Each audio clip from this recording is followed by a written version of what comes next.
May shift a little here.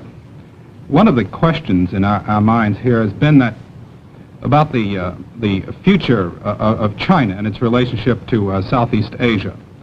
Some people are saying that China is now so divided politically that there is no great danger for Southeast Asia in the future.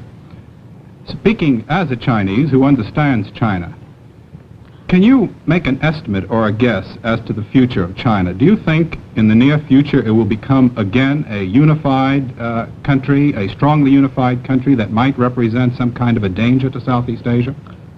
First of all, I can't speak as a Chinese because I'm a Singaporean. I'm of Chinese ethnic stock, and I think this is crucial. I mean, if you ask me to speak as a Chinese... As an ethnic Chinese. Yeah, well, you know, the Chinese People's Republic in Peking will be...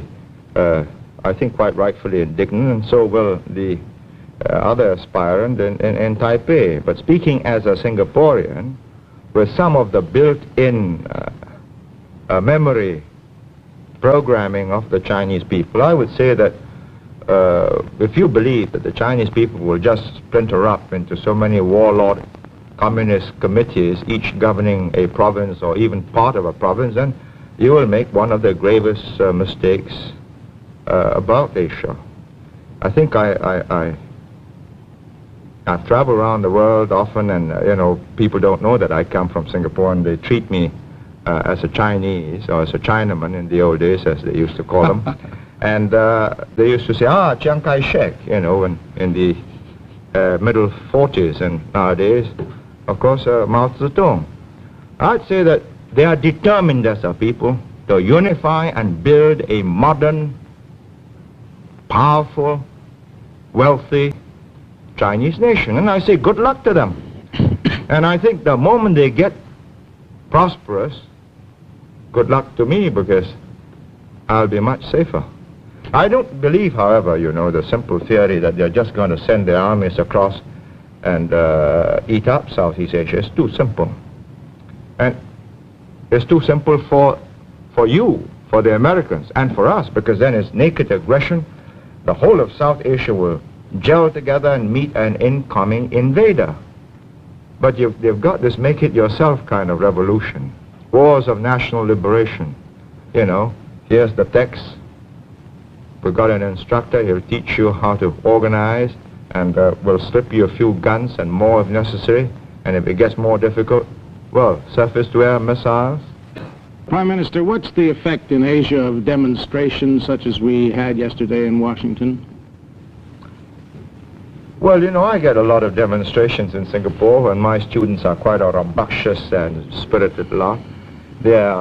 And I think they ought to be, otherwise I think there's very little future for Singapore. It's a young community, and the young must be idealistic. The young must believe that the world should be more just, and there should be more moral rectitude in the behavior of their leaders, and they protest often in more than just a peaceful manner, because the communists slip into my demonstrations, and you know, windows got broken so often, and cars get overturned. But at the end of the day, I think decisions have got to be made by adults, not teenagers.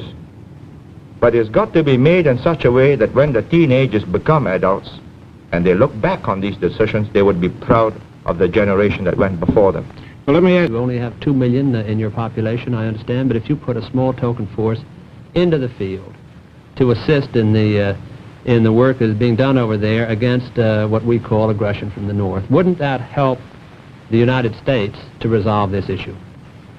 I don't see it as my duty as the Prime Minister, an elected Prime Minister of Singapore, and not a client state of the United States. I'm not in receipt of your aid, nor am I here to seek aid. I'm doing all right. I hope to do more trade with you. And I don't think it is the duty of the elected representative, leader of Singapore, to go and involve his country in a situation which can end disastrously for his whole people.